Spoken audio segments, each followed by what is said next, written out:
When news broke that over 8,000 American doctors and engineers had applied to work under the leadership of Ibrahim Traore, it felt like a story that did not belong to this world. Why would professionals from one of the richest nations leave behind comfort, high salaries, and safety to follow a young African leader who had chosen to stand against global powers? If you are new here, subscribe now, because what you are about to hear will change the way you think about leadership and sacrifice. At first, many believed it was a rumor, the kind of tale whispered in political circles to create drama. Yet the letters were real. Thousands of envelopes, thousands of digital messages, and thousands of signatures carried one simple request: to stand with Ibrahim Traore. It was not money they were asking for. It was not fame. They were offering their skills, their lives, and their time to a man who spoke about dignity, independence, and courage in ways the world had long forgotten. In the quiet offices of Ouagadougou, staff members of Traore were stunned as applications piled on their desks. Some came from surgeons who had spent decades in hospitals, some from engineers who had worked on massive projects in America, and even young graduates who believed their knowledge would serve a greater purpose under his leadership. One application in particular caught the eye of his team. It was from a renowned heart specialist in New York who wrote, "I have treated thousands of patients in America, but I have never treated a nation's heart. If your people need me, I am ready." Every line of those letters carried weight. They were not cold, formal requests. They were filled with emotion, admiration, and even desperation. One young woman, a software engineer from California, confessed that she had grown tired of working for companies that built tools for profit. She wrote, "I want my work to build futures, not numbers on a stock market screen."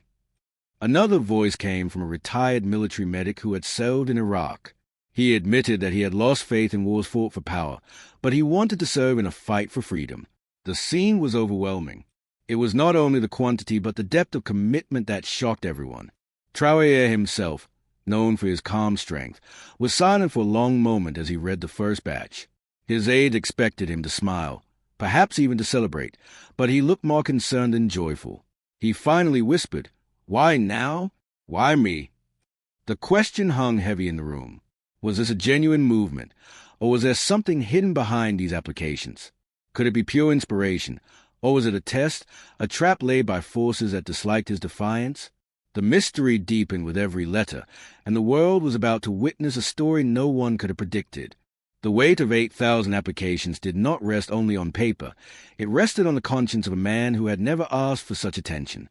Traore was not a leader who sent out calls for volunteers across the oceans. He had spoken only to his own people, urging them to reclaim dignity and to fight for independence in a world that had chained Africa for centuries. Yet somehow, his words had crossed borders, languages, and oceans, reaching hearts he had never met. That silent question remained in his mind. Why now? Why me? If you have not already, subscribe and stay with this story, because the truth behind these letters is far more complex than anyone expected. In Washington, a quiet storm was already building. Government officials had begun to notice that many of their own citizens were submitting public applications to a foreign leader. This was no ordinary migration case, no job-hunting adventure. These were educated professionals, respected in their fields, openly declaring that they were willing to leave America and offer their talents to a young African captain who had challenged the very order of global power. Some newspapers tried to bury the story, but independent journalists picked it up. A headline appeared in one corner of the internet: "Why are American doctors chasing an African dream?" That headline alone sparked debates that shook both sides of the ocean. For Traore's team, the challenge was no longer about counting applications. It was about deciding whether to accept them. What would it mean if even a fraction of these professionals arrived in Burkina Faso? On one hand, it could bring skills a nation desperately needed: medical care, advanced technology, construction expertise. On the other hand, it could invite suspicion, infiltration, or worse, international backlash. Among the letters, one stood out more than the rest. It came from a middle-aged engineer from Texas who revealed a disturbing truth. He claimed that many of the professionals applying were not only inspired, but also deeply disillusioned with their own system. "We have built towers that touch the sky, but we have lost touch with the ground we stand on. We have created machines that think, but we have forgotten how to feel. When I heard your words about dignity, I felt like I was hearing the language of humanity again. His letter spread secretly within the team, each line carrying both admiration and a warning. Traore could not ignore that behind every letter there was a reason, and not every reason was pure. Some might genuinely want to help, others might be running from their own failures, and some might even come with hidden agendas. As he stood at his desk, looking out at the night sky of Ouagadougou, the flickering lights of the city seemed to echo the weight of his decision. Accepting these volunteers could change everything, not only for his people but for the balance of power across continents. The silence was broken when one of his close advisors whispered, "Captain, if you open the door, they will come. If you close it, they will fight to break it. Either way, the world is already watching." The following morning, the presidential compound in Ouagadougou received an unexpected visitor. A sealed diplomatic envelope, stamped with the emblem of a Western embassy, arrived quietly, delivered by a tense courier who spoke little. Inside was not a greeting, nor a warning in the traditional sense. It was a carefully written letter that hinted at concern, suspicion, and veiled threats. "We have noticed," the letter began, "a growing number of applications from our citizens to your office.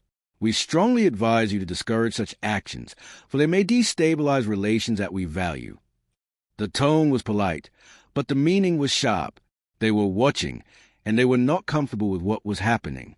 If you have not already subscribed, do so now, because what you are about to hear will take this story into darker corners.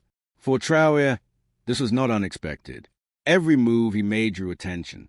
Yet, this particular situation felt different. The applications had not been invited, and yet they had appeared like a tidal wave. Now foreign governments were treating them as if he had orchestrated it. His silence in that moment was not weakness, it was calculation. He knew that sometimes the greatest weapon a leader could have was patience. Meanwhile, in America, small groups of professionals began to gather in private circles. Some doctors who had submitted applications met discreetly in cafes and homes. They spoke about a leader thousands of miles away as if he were their own. A surgeon from Chicago explained to his colleagues why he was prepared to risk his entire career. "For years I have operated on bodies," he said, "but this man speaks like he wants to operate on history itself. Do you not see? We are losing meaning in our work. He is offering us meaning." His words were met with silence, and then with nods of agreement. News began to leak slowly through social media. Screenshots of applications, parts of letters, and stories of professionals preparing to leave the United States began to circulate. Authorities tried to deny them, labeling them as exaggerated rumors. Yet the more they denied, the more interest grew. On talk shows, commentators debated the phenomenon. Some called it madness, others called it betrayal, but a small minority called it hope. Back in Burkina Faso, Traore's advisors pushed him to make a statement. "Say something," one urged. "Deny or confirm, but do not leave the world in confusion." But Traore remained silent. His silence itself became a statement. To some, it was a sign of humility. To others, it was a dangerous game. Then came the first unexpected twist. Among the 8,000 applications, a classified report revealed that at least 50 came from individuals with direct ties to defense contractors and intelligence circles in the United States. They were not ordinary citizens. They were people who had access to sensitive knowledge, advanced technologies, and in some cases, military training. The revelation changed everything. What began as an inspiring movement of volunteers now carried the shadow of espionage, infiltration, and possible sabotage. The question no one could answer was simple yet terrifying. Were these volunteers truly coming to save, or to watch, to record, and to destroy from within? The discovery of 50 applicants with connections to military and intelligence circles turned whispers of suspicion into open debate inside Traore's council.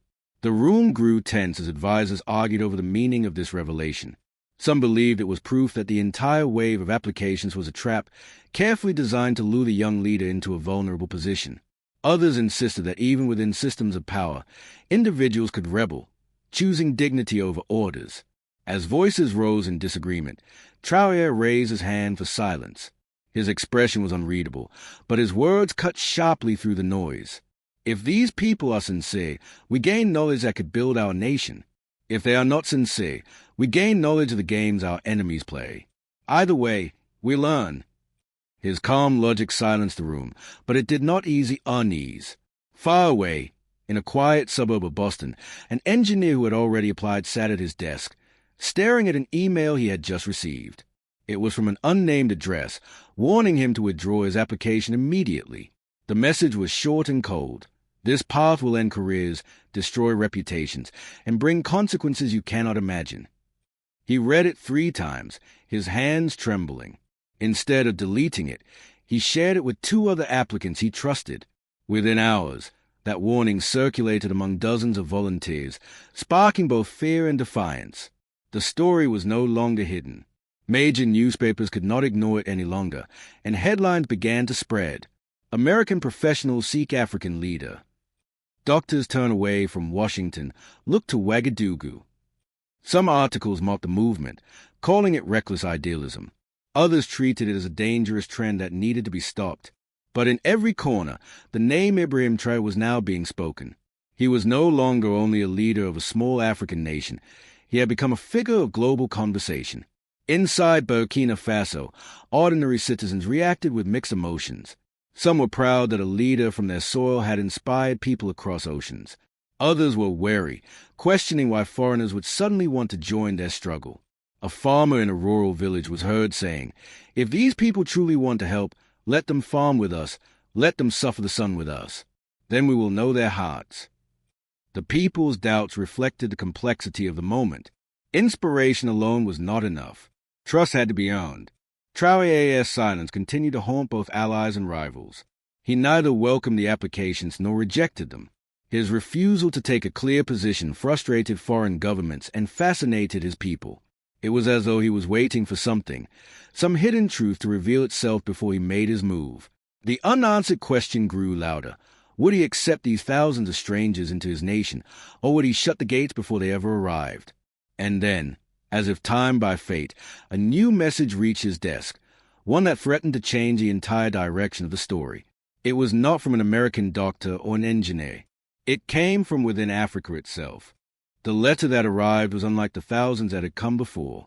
It was written by a coalition of African professionals, doctors, engineers, teachers, and farmers from neighboring nations who had been quietly following the storm of foreign applications. Their message was both powerful and unsettling. Before outsiders come to shape the future of your people, the letter read, "Let us, your brothers and sisters, stand with you first. If you accept thousands from abroad before your own, you risk repeating the same mistake our continent has suffered for centuries." It was not written in anger but in warning, a reminder that Africa's history carried scars of promises from outsiders who came with gifts but left with control. The words weighed heavily on Traore. His nation was small, his resources limited, and the offer of foreign expertise could not be dismissed. Yet here was another truth. To accept thousands of Americans without first empowering Africans would send a dangerous message. It would suggest that Africa still needed to be rescued from beyond, rather than rebuilt from within. If you are still here, subscribe now, because the choice Traore faced was not only political, it was the very heart of Africa's identity. His advisers debated late into the night. One argued passionately that rejecting the American volunteers would mean throwing away a golden chance to modernize quickly. Another insisted that opening the gates could bring more spies and saviors. The youngest adviser, barely 30, spoke with trembling conviction. "Captain, if we say yes to outsiders before our neighbors, will history forgive us? Or will we look like the same leaders who handed our soil to foreign hands?" The words echoed in the chamber, piercing through the arguments like a blade. Meanwhile, in the United States, the group of volunteers grew restless. Rumors spread that the government were preparing legal measures to stop professionals from leaving. Some feared their passports would be flagged, others feared their licenses would be stripped. Yet the more pressure mounted, the more determined some of them became. A doctor from Florida told a small gathering, "If they block me, I will go as a visitor, as a tourist, as anything. They cannot chain my will." His declaration sparked applause, but also fear. They all knew that once they crossed a certain line, there would be no turning back. Traore himself walked the compound gardens at night, under the quiet sky, thinking of the 2 letters, the flood from America and the plea from Africa. Both carried promises and both carried danger. He stopped beneath an old tree, the same tree where he had once sat as a soldier before becoming head of state. His thoughts were not only about politics, but about legacy. Would he be remembered as a leader who invited the world in, or the leader who taught Africa to stand with its own strength? The decision seemed impossible, yet history was already pushing him toward it. The next move he made would not only shape Burkina Faso, but could ignite a fire across continents. And just as he prepared to choose, another revelation arrived, one that made every previous twist seem small. The revelation came in the form of a confidential dossier slid across Traore's desk by one of his most trusted aides. It was compiled by a group of African students studying abroad who had tracked online forums where some of the American applicants communicated in private. What they discovered was explosive. Among genuine volunteers, there were small groups openly discussing strategies that had little to do with medicine or engineering. They wrote about influence, about creating soft networks, and about positioning themselves close to the heart of decision-making in Burkina Faso. It was a chilling discovery, proof that within the wave of noble intentions, hidden agendas had planted themselves like seeds waiting to grow. Traore's hands tightened around the papers. He had felt this possibility from the beginning, but now it was written in black and white. The 8,000 applications were not only a symbol of hope, they were a battlefield of motives. Some were ready to serve with honesty, others sought only to control, and the line between the two was nearly invisible. If you have stayed with this story until now, subscribe and keep following, because the choice he was about to make was one that leaders of nations rarely face in such raw form. The council gathered again. Faces were tired, voices sharper than before. One advisor slammed his fist on the table. This is infiltration. To even consider these applications is to invite a knife into our own chest. Another countered, and yet to refuse them all is to throw away thousands of hands willing to heal and to build. How long can our nation wait while the world races ahead? The room fell into silence when Traore finally spoke. His voice was low, steady, but carried the weight of a verdict. We cannot allow strangers to write our story, but we also cannot close our eyes to those who wish to walk with us in truth. The door will not be wide open, but neither will it be shut. It will be a door with guards, with eyes, with patience. Only those who prove loyalty to the soil will be allowed to touch it. The statement was released days later, carefully worded, broadcast on radios and shared in hushed whispers across villages and cities. He did not reject the 8,000, nor did he welcome them blindly. Instead, he placed a burden of proof on their shoulders. If they truly wished to serve, they would have to come with humility, not with power. The world reacted with a mix of shock and respect. Critics called it naive. Supporters called it visionary. But no one could deny that he had turned a dangerous moment into a test of character for all involved. And yet, beneath the calm of his words, the storm had only just begun. Because the question that lingered in every mind, from Washington to Ouagadougou, was one no one could yet answer. Who among the 8,000 would dare to step forward, and what truth would they bring with them, healing or betrayal?